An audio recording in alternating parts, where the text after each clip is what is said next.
I'm going to go ahead.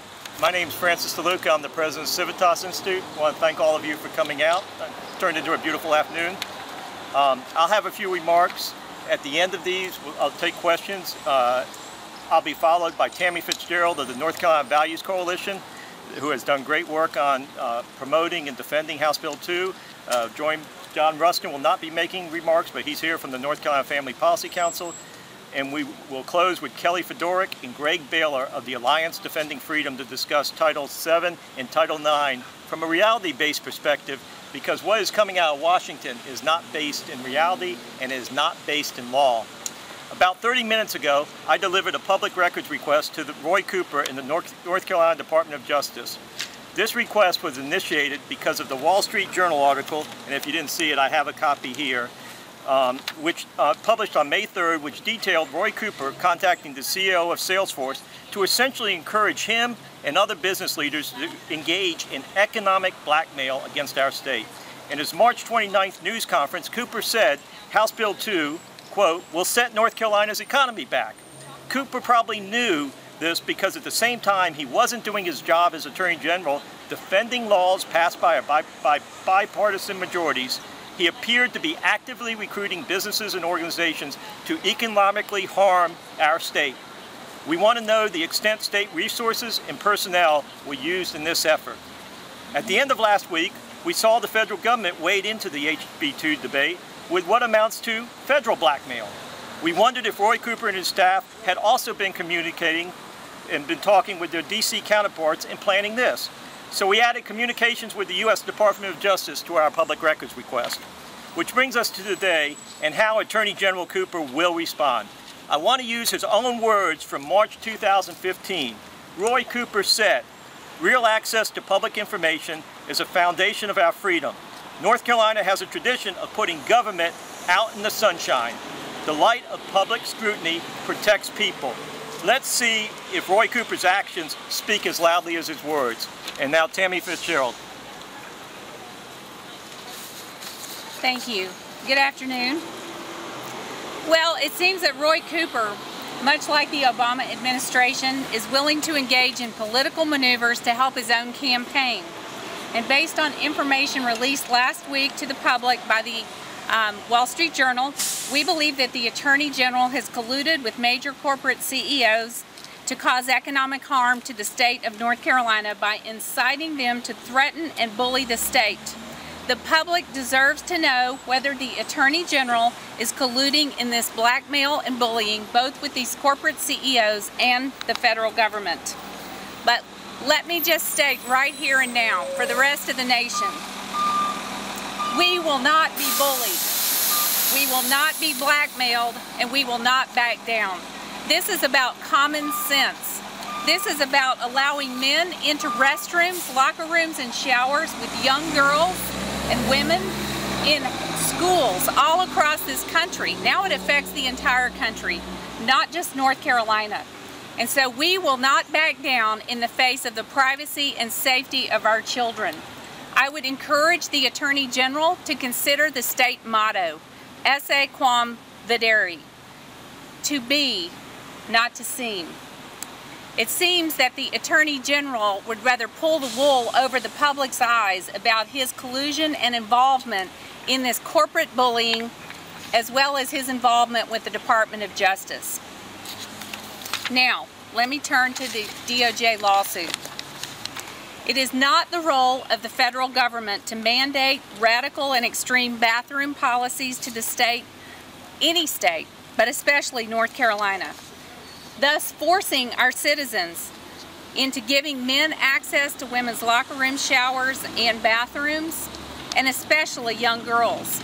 Governor McCrory has taken the common sense approach by filing a suit that asks the federal judge to determine whether the Obama administration can unilaterally, without the involvement of Congress, change the meaning of the term sex into transgender. And that is the purpose of the lawsuit filed by the governor today. We commend him for filing the suit. We commend the leaders of our General Assembly for filing suit and asking the federal courts to intervene. The Obama administration has declared war on the state of North Carolina, and this is not the American way. Thank you. My name is Greg Baylor. I'm Senior Counsel with Alliance Defending Freedom. Let me start by acknowledging that gender dysphoria is a difficult and complicated issue. It's an issue that we as Americans are trying to work together to resolve.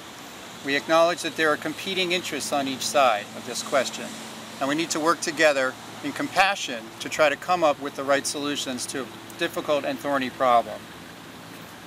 The problem is that the Obama administration has short-circuited that national discussion that we're having.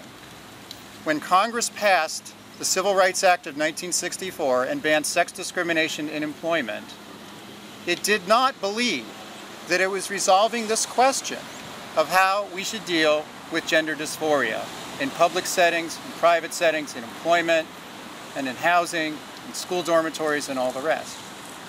When Congress passed Title IX of the Education Amendments of 1972 and banned sex discrimination by schools receiving federal financial assistance, it did not purport to resolve the question about how we respond to individuals who are experiencing gender dysphoria. But again, this administration, this Department of Justice, have taken it upon themselves to usurp the authority of the people and their representatives by rewriting these two statutes, which Congress never intended to reach these difficult and thorny questions.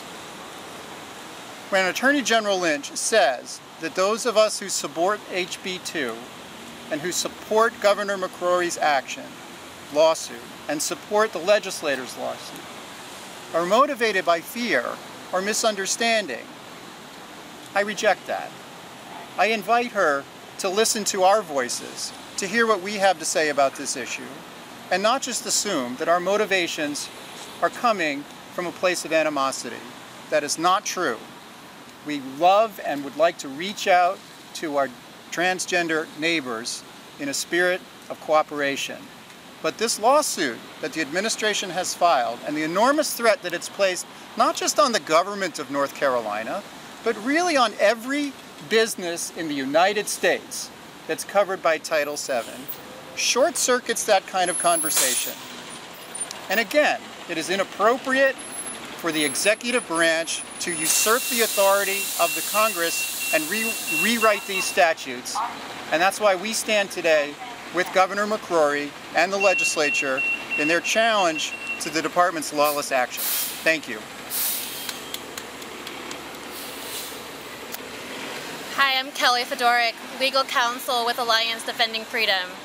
Today, this afternoon, just a few hours ago, U.S. Attorney General Loretta Lynch said that protecting the privacy of citizens, protecting the privacy of our children, brings no benefit to society. And we're here today to say that that is not true. That what Governor McCrory did when he passed HB2 was to protect the privacy of every North Carolinian citizen, protect every one of our children, protect their privacy, protect their dignity, and to protect their safety.